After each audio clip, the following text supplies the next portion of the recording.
My little mighty mite. I love the mighty. Like I said, I had a real big like Europe America thing going on, like Germany into England. Like I said, I bought all of Germany and I bought Poland, and I was buying it by the farmland actually. Like I said, they were going to the individual farmers. You should hear stories of this. You know, it's basically the white ships, whatever. All those pictures of white ships, white aircraft, Lucifer white.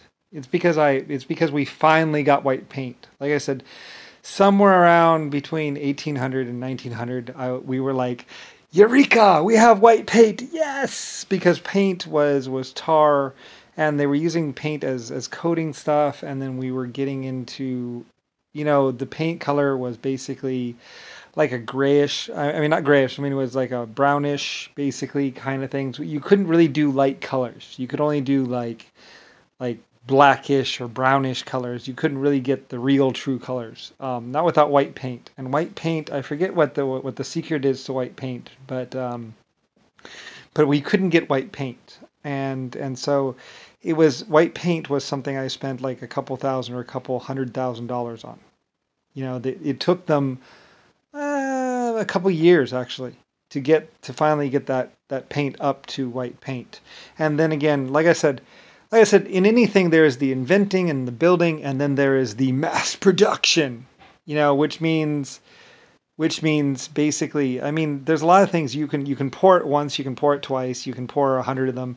But if you want to pour like 100,000 of something, and getting that process where it's not like incredibly labor intensive, where people are like, oh, it's 150,000 degrees in here, and I'm burning up, and from like I say, you can't breathe in air that's really hot.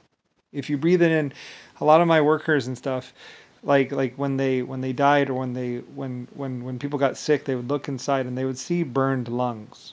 Their lungs were actually getting burned from the heat, from the fires. So, like I say, between 1800 and 1900, there was a real thing of treating workers, work smarter, work safer, not harder. And not, don't kill yourself over building something. Like, it wasn't worth it to me.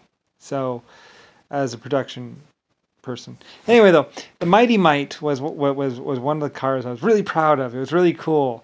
It was more for like cool weather climates. I didn't do well in like sand and heat because it overheated. It had to have a big fan, I think, or something like that to actually, I mean, air-cooled engines, they're all right. For low horsepower things, they're okay. But I mean, it just, it was the air-cooled engine that killed it, really. But anyway, though. But yeah, I mean, it was all-wheel drive. It was my first all-wheel drive car, and I was doing like, and it was for Europe mostly. Like you didn't really see it in the United States that much. You mostly saw it in Europe and around in Europe, and it was really light, and it should have had a roll cage, but it didn't. So anyway, though, but I was really proud of it. I was like, my mighty, yes, because it was my very, very, very, very, very, very, very, very, very, very first all-wheel drive car. And I was like, yes, all-wheel drive, and it was a real experiment. I mean, I didn't know if all-wheel drive if people would really buy it, and it was really expensive. It was really expensive for the day. It was just as much as the Willys Jeep, and the Willys Jeep was bigger, So anyway, though, but yeah.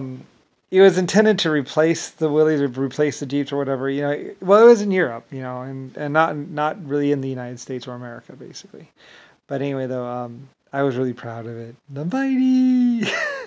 I miss that little guy. I remember when we were first going to launch it and put it out on the market and see how it did. And I was really hopeful. I was like, I hope it sells. I hope it sells. I mean, it was really expensive to develop and to get it into production. And it was really a question of, will people actually buy an all-wheel drive car?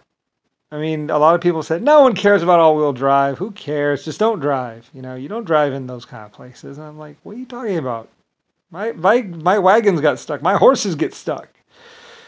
Getting stuck, not getting stuck is a problem. It's like, when do you not get stuck? I'm serious. I mean, before the roads and everything else, it's more like, when do you not get stuck? I mean, you drive, you if you tried to go anywhere, it's like, eventually, you'd either hit a river, bloop, or you would hit a bog. Like I say, basically in all of Russia, you didn't drive unless there was snow. There's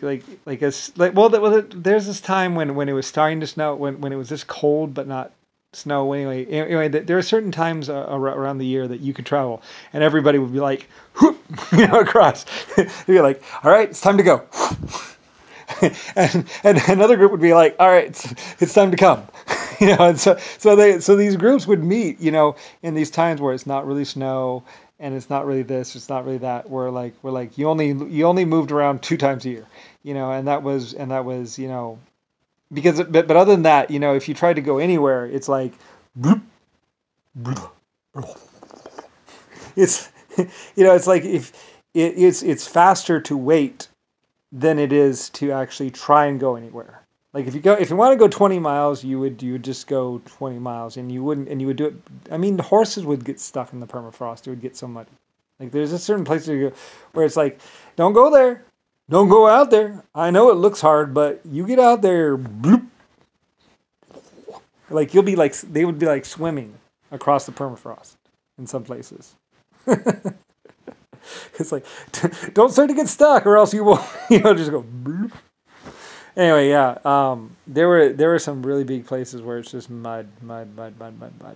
Anyway, so I mean, like in all of Alaska, there's places where it literally is dust, snow, dust, snow, dust. I mean, there's places in Alaska where you can go and you can drill, and you'll see dust, dirt, grass, ice, dust, dirt, grass, ice, dust, dirt, grass, ice.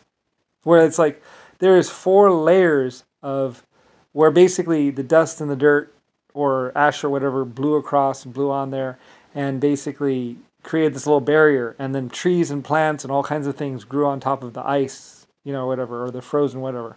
Anyway, where there's actually layers of ground of where it's like you look in there and it's like there is literally nothing. There's ice and water down here, and then there's a layer of dirt, and then trees and stuff, and then way down here it's like ice or something like. It's something weird.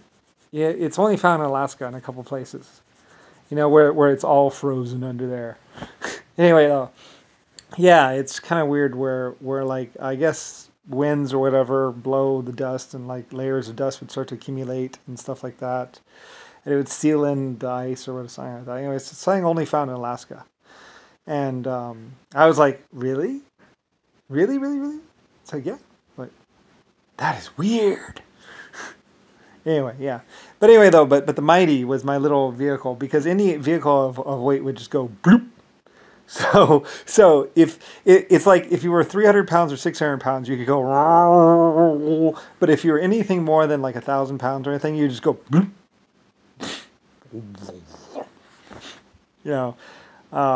So yeah, the Mighty, yeah. It actually did really well. I think it was really light though. It was really light. It was light and cute. It was because I kept getting stuck. We kept getting stuck. Like everywhere we went, it was like bloop. Great. Now what? Get a winch. Pull yourself across. I'm serious. Like going through most places was like basically like they'd go. And then somebody would walk out across, they hooked to something, and then and you'd see like this like mound of mud going around, and there's a vehicle in there somewhere and a winch. Anyway, yeah. I mean, back in the days, there were some really funny pictures. You look at the pictures, and it's really hilarious. I mean, you'll see horses stuck, wagons stuck, where, people are like, trying to get this wagon across this mud bog, and it's like, oh. Yeah, I'm going to pay for you for the whole year, so just get there. We got there! They'd be like, we got there. I'm like, great. Now you need to build a road. Oh, God. Let's see if you can find something firm. Oh, well. Anyway, yeah. I mean, getting stuck was like an everyday thing.